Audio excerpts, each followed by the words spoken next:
कृषी मंत्री माणिकराव कोकाटे यांच्या शिक्षेला स्थगिती देताना कोर्टानं जे निरीक्षण नोंदवलं ते निरीक्षण सध्या चर्चेत आहे। जनतेच्या पैशांचा अपव्यय टाळण्यासाठी शिक्षेला स्थगिती दिल्याचं निरीक्षण कोर्टानं नोंदवलेलं होतं। शिक्षेला स्थगिती दिली नाही तर कोकाटे अपात्र ठरतील।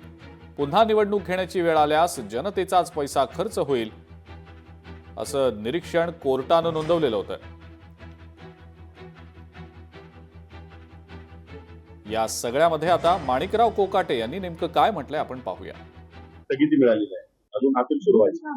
अपील सुरू झाल्यानंतर निकाल लागल्यानंतर याच्यावर सविस्तर बोलेल। तोपर्यंत न्यायालयीन जास्त भाषण राजकीय विरोधकांनी करावं काय असून सांगा, त्यांनी आपलं कौतुक करावं अशी अपेक्षा आहे का? म्हणजे माझी तर नाही आणि त्यांनी करावं अशी माझी धारणा पण नाही। त्यामुळे त्यांचं काम ते करतात, माझं काम मी करतो। त्याला वाटत असेल की जास्त विरोध केल्याने, बदनामी केल्याने आपल्याला फायदा होतो, समाजामध्ये आपलं लोकमत चांगलं होतं, आपली इमेज सुधारते, त्यांना करू, त्यांना लग लाभ।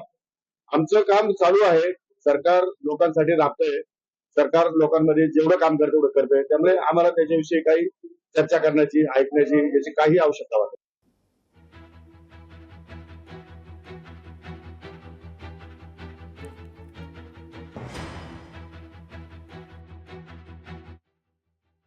माणिकराव कोकाटे न्यायालयीन प्रकरणात माननीय सत्र न्यायालय न्यायाधीश यांनी शिक्षेला जी स्थगिती दिलेली आहे तो आदेश हा कायद्याच्या कसोटीवर टिकणारा नाही। त्या आदेशाला माननीय उच्च न्यायालय मुंबई येथे अपील करण्यात आलेलं आहे।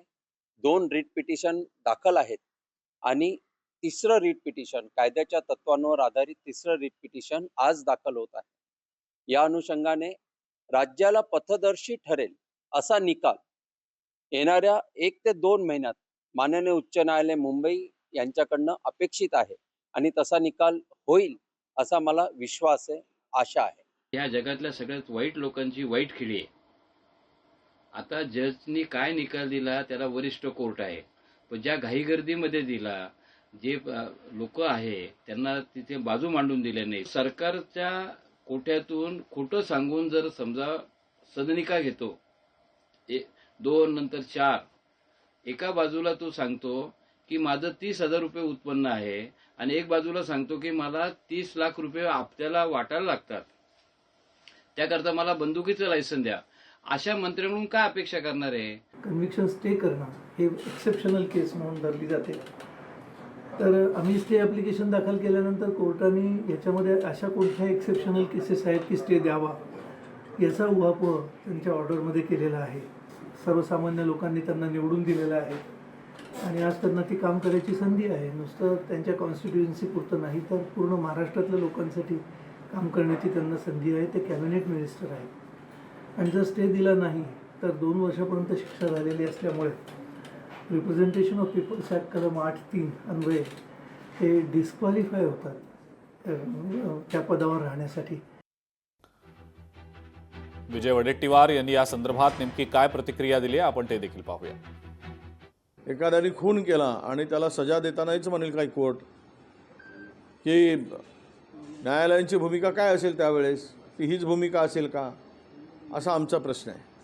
म्हणजे कुठलाही गुन्हेगार असेल त्याला तो गुन्हा केला असेल, तो शिक्षेस पात्र असेल तर मग तो शिक्षा झाली पाहिजे।